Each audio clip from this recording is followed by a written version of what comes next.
Shehe, mimi swali langu lina vipengele. Ni moja lakini na vipengele.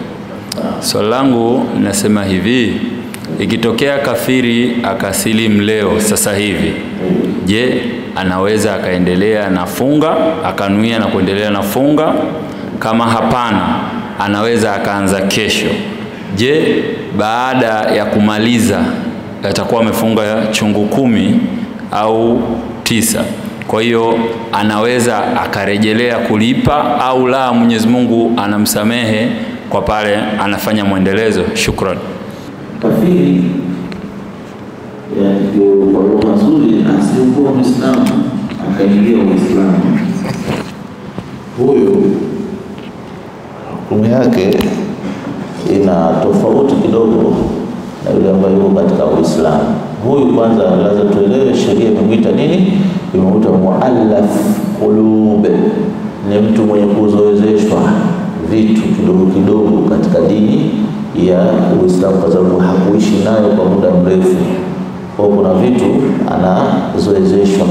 Hata katika sehemu ya zaka ameangaliwa pia, naye anatakiwa apewe mingia, kwa sababu uzoezeshwa asije kawa na hali ya machafuko, dini akaiona ni ngumu. Sasa huyu hamslimu leo, tutamwambia kwamba kwa kanuni ya Uislamu, kwa kuwa Muslimu unatakiwa ufanyeje? Ufunge.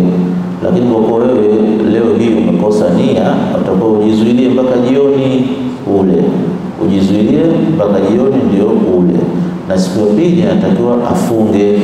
Sasa mfano wake hakufunga, tutaambia umepata dhambi? Hapana.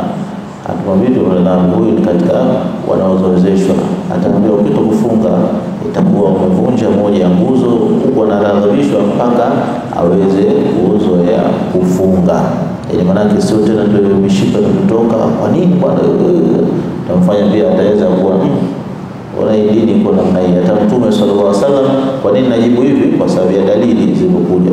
Mtume sallallahu alaihi wasallam alikuja mtu kutaka kusilimu, lakini akasema mimi siwezi kuacha zina, kwa sababu kaambia hilo sio sababu wewe usisilimu. Ona akaslimishwa. Na kuna pacha Mtume tu, kuna pia sahaba hali kama hizo zimetokea mbali kwamba mtu katika anataka kuslimu lakini anajiwekea beria, kwa mimi kwa jamii siwezi kuslimu. Mtu sasa akamslimisha kijana kwa hali hiyo.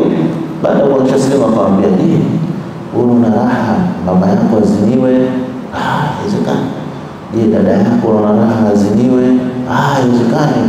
Nikasema basi na leo unafanya zina, unazini na mama za watu na dada za watu. Yule mtu akaelewa vizuri akaacha. Lakini kwa sababu mimi kusema wewe bwana, kwa sababu unazini bwana, hapana, kwanza uache zina ndio uslimu. Ndio hiyo mfano kama uweze kufunga bwana.